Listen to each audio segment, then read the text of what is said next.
السلام علیکم ناظرین، آپ میرا یوٹیوب چینل دیکھ رہے ہیں۔ میں شہراز کاظمی۔ باکمال لوگ، لاجواب سروس، یہ سلوگن تھا پاکستان انٹرنیشنل ایئر لائن کا۔ پاکستان انٹرنیشنل ایئر لائن جو دنیا کی نامور ایئر لائن کو اپنے قدموں پہ کھڑا کرنے میں کلیدی کردار ادا کر چکی ہے۔ پاکستان انٹرنیشنل ایئر لائن نے ایمریٹس جیسی ایئر لائن کو نہ صرف بنایا بلکہ دنیا میں ایک مقام حاصل کرنے میں اپنا کردار ادا کیا۔ لیکن ایمریٹس جیسی ایئر لائن کو بنانے اور دنیا میں ٹاپ پہ پہنچانے کے بعد پی آئی اے میں ایسا کیا ہوا کہ پی آئی اے دنیا کی بری ترین ایئر لائنز میں سے ایک بن گئی۔ آج اسی موضوع پہ ہم روشنی ڈالیں گے۔ 2018 کی رینکنگ کے مطابق پاکستان انٹرنیشنل ایئر لائن دنیا کی بدترین ایئر لائنز میں سے تیسرے نمبر پر آئی۔ یہ بہت شرمندگی کی بات تھی کہ وہ ایئر لائن جس نے دنیا میں بہترین ایئر لائنز کو اسٹیبلش کرنے میں اپنا کردار ادا کیا، آج وہ بدترین کی لسٹ میں تیسرے نمبر پر ہے۔ کیا ہوا ایسا جس کی وجہ سے پاکستان انٹرنیشنل ایئر لائن کا دنیا میں یہ حال ہوا؟ پاکستان انٹرنیشنل ایئر لائن 2016 کے اعداد و شمار کے مطابق 10 کروڑ یومیہ کے نقصان میں تھی۔ مہینے کا 3 ارب اور ایک سال کا 36 ارب نقصان۔ یہ پی آئی اے کی تاریخ کا سب سے زیادہ نقصان تھا۔ اگر ہم بات کریں تو کیا وجوہات ہو سکتی ہیں جس کی وجہ سے پی آئی اے دنیا کی بری ترین ایئر لائنز میں سے ایک بن گئی؟ اس کی ایک بہت بڑی وجہ سیاسی بھرتیاں اور محکموں میں اوور سٹافنگ ہے۔ پی آئی اے بھی باقی سرکاری محکموں کی طرح اوور سٹافنگ کا شکار ہوا، یعنی ضرورت سے زیادہ ملازمین کے ہونے کی وجہ سے نہ صرف کام کی ایفیشنسی کم ہوئی بلکہ اخراجات کی مد میں، تنخواہوں کی مد میں، مراعات کی مد میں بہت بھاری رقم بھی پی آئی اے کو اپنے ملازمین کو ادا کرنا پڑتی تھی۔ اگر ہم جائزہ لیں دنیا کی ٹاپ کی چند ایئر لائنز کے مقابلے میں پاکستان انٹرنیشنل ایئر لائن یا پی آئی اے کے اخراجات، پی آئی اے کے ملازمین، پی آئی اے کے فلیٹ سائز کا، تو ہمیں یہ دیکھنے میں نظر آتا ہے کہ پی آئی اے اس وقت فلیٹ سائز کے حساب سے 32 جہازوں کے ساتھ موجود ہے، جبکہ اس میں ملازمین کی تعداد 14,800 ہے۔ کیلکولیشنز اگر کی جائیں تو اس میں پی آئی اے 462 ملازمین فی جہاز کے حساب سے ملازم رکھتی ہے، جبکہ دنیا میں پہلے نمبر پر موجود 2019 کی رینکنگ کے مطابق دنیا میں پہلے نمبر پر موجود قطر ایئر ویز 234 جہازوں کے فلیٹ کے ساتھ 45,633 ملازمین رکھتی ہے، تو فی جہاز قطر ایئر ویز میں 195 ملازمین ہیں۔ دنیا کی دوسرے نمبر کی airline Singapore airline 137 جہازوں کے ساتھ 14,729 ملازمین رکھتی ہے، جس میں فی جہاز صرف 107 ملازمین ہیں۔ دنیا کی 5ویں نمبر کی اور چند مشہور ایئر لائنز میں سے ایک ایمریٹس ایئر لائنز 259 جہازوں کے فلیٹ کے ساتھ 59,519 ملازمین رکھتی ہے اور فی جہاز 229 ملازمین موجود ہیں، جبکہ تھائی ایئر ویز جو کہ پہلی 10 ایئر لائنز میں سے 10ویں نمبر پر ہے، وہ 80 جہازوں کے فلیٹ کے ساتھ 22,054 ملازمین رکھتی ہے۔ اس حساب سے تھائی ایئر لائن کے ایک جہاز کے لیے 275 ملازمین موجود ہیں۔ ترکش ایئر لائن جو کہ ہمارے دوست ملک ترکی کی ایئر لائن ہے، وہ اپنے 357 جہازوں کے فلیٹ کے لیے 35,275 ملازمین رکھتی ہے، یعنی فی جہاز 98 ملازمین موجود ہیں، جبکہ دنیا کی تیسری بدترین ایئر لائن کے طور پہ جانی جانے والی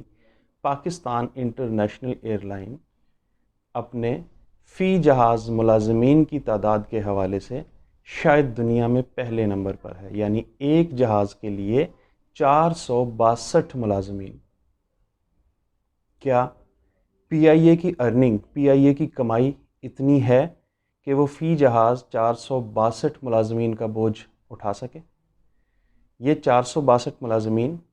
جو کہ پی آئی اے کے خسارے میں جانے کے باوجود بھاری تنخواہیں، بھاری مراعات وصول کر رہے ہیں، یہ کیا ایک قومی ادارے پر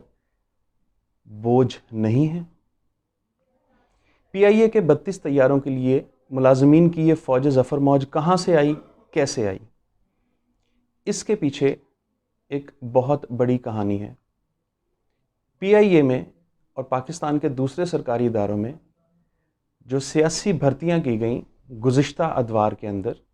وہ سیاسی بھرتیاں پی آئی اے جیسے ادارے کے اوپر ایک بہت بڑا بوجھ بن کر سامنے آئیں۔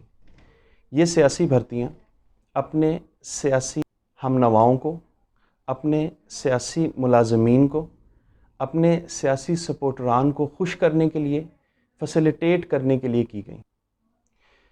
ماضی میں اپنے جیالوں کو، متوالوں کو، دھمالوں کو باکمالوں کا حصہ بنا کر ان کی سیاسی خدمات کا صلہ دیا گیا، اور جن کی سیاسی خدمات بھی موجود نہیں تھیں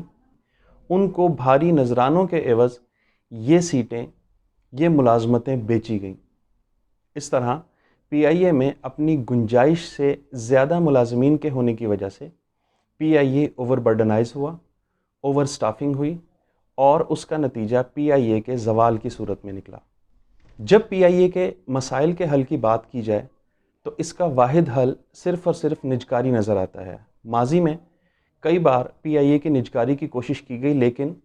ہمارے سیاسی جماعتوں اور ہمارے سیاست دانوں کے برے امیج کی وجہ سے، کرپشن کے الزامات کی وجہ سے اور دیگر معاملات کی وجہ سے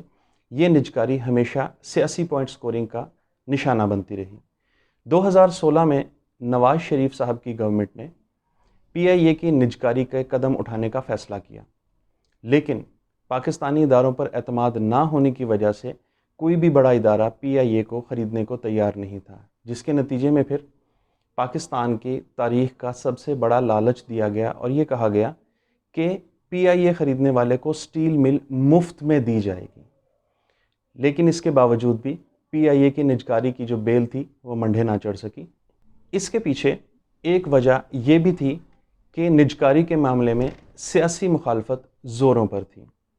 کیا وجوہات تھیں سیاسی مخالفت کی؟ ایک جو بہت بڑی وجہ سمجھ میں آتی ہے وہ یہ ہے کہ ماضی میں سیاست دانوں نے اپنے ملازمین کو، اپنے سیاسی سپورٹران کو جو بھرتیاں کروائیں تھیں اور نوکریاں فراہم کی تھیں پی آئی اے اور دیگر سرکاری اداروں میں، نجکاری کے نتیجے میں ڈاؤن سائزنگ کی جاتی اور اس ڈاؤن سائزنگ کے نتیجے میں بہت سارے لوگ بے روزگار ہو جاتے۔ اب بے روزگار ہونے والے لوگ جنہوں نے لاکھوں یا شاید ملینز آف روپیز دے کر یہ نوکریاں حاصل کی تھیں، وہ ان سرکاری ملازمین اور سیاست دانوں کے دروازوں پر پہنچ جاتے جن کو انہوں نے لاکھوں روپے دے کے یہ نوکریاں حاصل کی، اور احتجاج کا ایک لمبا سلسلہ شروع ہو جاتا۔ سیاست دانوں نے اس احتجاج سے بچنے کے لیے پی آئی اے کی نجکاری کو بہت زیادہ تنقید کا نشانہ بنایا اور پی آئی اے کی نجکاری کو روکنے میں اہم کردار ادا کیا۔ اس کے علاوہ ایک بہت بڑا سوال جو کہ پی آئی اے کی نجکاری کے حوالے سے اٹھایا جاتا ہے وہ یہ ہے کہ پی آئی اے کے جو ایسٹس ہیں، پی آئی اے کے جو اثاثے ہیں، ان میں امریکہ کے اہم سٹی نیو یارک کے اندر مین ہیٹن میں ایک بہت بڑا ہوٹل روز ویلٹ ہوٹل بھی موجود ہے۔ پی آئی اے نے 90 کی دہائی کے اختتام پر یہ ہوٹل ایک عرب شہزادے کے ساتھ مل کر خریدا تھا، لیکن بعد میں عرب شہزادے کو اس کی رقم ادا کر کے یہ ہوٹل مکمل طور پہ پی آئی اے کی ملکیت میں آ گیا۔ اگر ہم کچھ اور ایئر لائنز کا جائزہ لیں تو جس ایئر لائن نے ہوٹلنگ کے بزنس میں یا دیگر بزنسز میں انویسٹ کیا ہے، بعد میں وہ انویسٹمنٹ نقصان میں گئی ہے اور ان ایئر لائنز کو وہ بزنسز ختم کرنے پڑے ہیں۔ بالکل اسی طرح پی آئی اے کے بارے میں بھی یہ کہا جاتا ہے کہ جب سے انویسٹمنٹ کی گئی ہے ہوٹل بزنس کے اندر تو تب سے پی آئی اے کا بہت برا حال ہے۔ اب سیاسی تنقید کرنے والے حضرات اس بات کو بھی سامنے لے کر آتے ہیں کہ پی آئی اے کی نجکاری کا مقصد دراصل امریکہ کے اہم سٹی کے اندر اس ہوٹل پر بھی قبضہ جمانا ہے، اور سیاستدان اپنے ہی کسی فرنٹ مین کو سامنے لا کر یہ پی آئی اے اور ساتھ ہی وہ قیمتی ترین ہوٹل بھی خریدنا چاہتے ہیں۔ ہمیشہ انہی پوائنٹس کو، انہی باتوں کو اٹھا کر سیاسی پوائنٹ سکورنگ کر کے پی آئی اے کی نجکاری کو التوا کا شکار کیا جاتا رہا ہے۔ اب ذرا موجودہ حکومت کی طرح ہم بات کرتے ہیں تو موجودہ حکومت نے بھی کراچی حادثے کے بعد پی آئی اے کے حوالے سے ایک غلط سٹیپ لیا اور معاملے کو مس ہینڈل کیا۔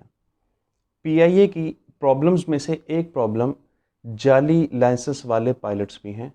اور وہ لوگ جو کہ ایجوکیشن کے معیار پہ، کوالیفیکیشن کے معیار پہ پورا نہیں اترتے، وہ لوگ بھی پی آئی اے کے اندر موجود ہیں۔ اس ادارے کو ان جعلی لائسنس والے پائلٹس اور